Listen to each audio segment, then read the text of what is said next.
გამარჯობათ ძვირფასო საქართველოს მოქალაქეებო და სრულიად საქართველო, გილოცავთ ამ ბრწყინვალე დღეს. საიდანაც მოდის ეს ბრწყინვალება და სიდიადე, თავისუფლებისა და დამოუკიდებლობის დღეს. ამ ვიდეოში მოგიყვებით საქართველოს დამოუკიდებლობის დღის წარსულსა და აწმყოზე. დავიწყოთ. საქართველოს დამოუკიდებლობის აქტი საქართველოს ეროვნული საბჭოს მიერ მიღებული დამოუკიდებლობის აქტი, რომლითაც გამოცხადდა საქართველოს დემოკრატიული რესპუბლიკის დამოუკიდებლობა. მიღებული იქნა 1918 წლის 26 მაისს კვირას ნაშუადღებს 5 საათსა და 10 წუთზე თბილისში, გოლოვინის, დღეს რუსთაველის გამზირზე მდებარე კავკასიის მეფისნაცვლის ყოფილ რეზიდენციაში. საქართველოს დამოუკიდებლობის აქტი არის პირველი ქართული კონსტიტუციური ხასიათის დოკუმენტი, კონსტიტუციონალიზმის ფუძემდებელი. მას აქვს დეკლარაციული ხასიათი. მასში მოკლედ არის გადმოცემული საქართველოს როგორც სახელმწიფოს განვითარების ისტორიული პერსპექტივები და ქართველი ერის დაუოკებელი სურვილი თავად გადაწყვიტოს თავისი მომავალი ბედი-იղბალი, აღწერილია იმდროინდელი პოლიტიკური მდგომარეობა დამოუკიდებლობის აქტს. გარდა დეკლარაციული ხასიათისა, აგრეთვე აქვს წმინდა ნორმატიული ხასიათი.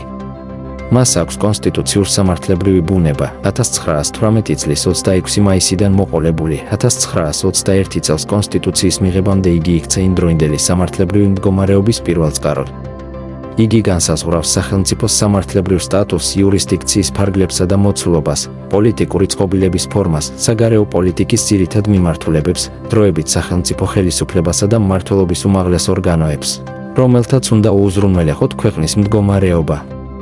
წინა ისტორია. 1917 წლის თებერვალ-მარტის ბურჟუაციულმა რევოლუციამ რუსეთში მონარქია დაამხო. 2 მარტს ტახტიდან გადადგა ნიკოლოზ II და დამყარდა ორხელისუფლებიანობა. სამართლებრივი თვალსაზრისით სახელმწიფო ხელისუფლებას ფლობდა დროებითი მთავრობა, ხოლო რეალურ ხელისუფლებას კი დეპუტატთა საბჭოები. ორხელისუფლებიანობა დამყარდა ამიერკავკასიასა და საქართველოშიც.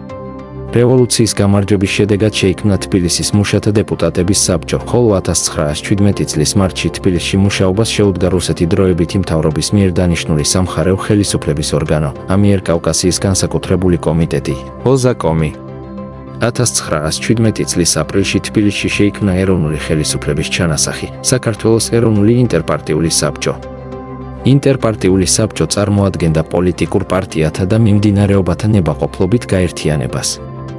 მან თავის თავზე აიღო ქართული ეროვნული მოძრაობის კოორდინატორის ფუნქცია, სათავეში ჩაუდგა ეროვნულ მოძრაობას. 1917 წლის 25 ოქტომბრის რევოლუციის შემდეგ ამიერკავკასიაში მნიშვნელოვნად შეიცვალა სიტუაცია. დაემხო რუსეთის დროებითი მთავრობა და ოზაკომმა მოქმედება შეწყვიტა.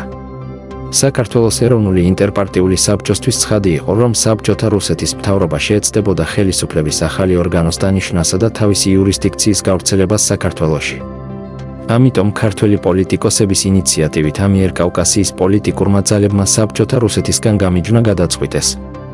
1917 წლის ნოემბერში თბილისში ფუნქციონირება დაიწყო სამხარეო ხელისუფლების ორგანომ, ამიერკავკასიის კომისარიატმა. მას უნდა შეესრულებინა კომისარიატის სამხარეო ხელისუფლების ორგანოს ფუნქცია რუსეთში კანონიერი ხელისუფლების, დროებითი მთავრობის აღდგენამდე. 1917 წლის 19 ნოემბერს თბილისში გაიხსნა საქართველოს პირველი ეროვნული ყრილობა. ეროვნულმა ყრილობამ გადაწყვიტა საბჭოთა რუსეთთან ყოველგვარი კავშირის გაწყვეტა. ამასთან ხაზგასმით აღინიშნა, რომ თუ რუსეთში დემოკრატიული წყობილების აღდგენა დააგვიანებდა, მაშინ მოწვეულ იქნებოდა საქართველოს დამფუძნებელი კრება, რომელიც გამოაცხადებდა საქართველოს დამოუკიდებლობას.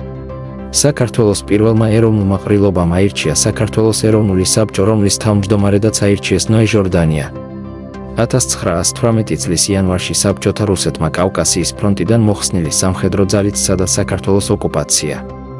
ახლად შექმნილმა ჯარმა რუსეთის ჯარები სასტიკად დაამარცხა. გარდა ამისა, თურქეთი აგრესიას ამჟღავნებდა და არ მალავდა თავის რახვებს ამიერკავკასიის მიმართ.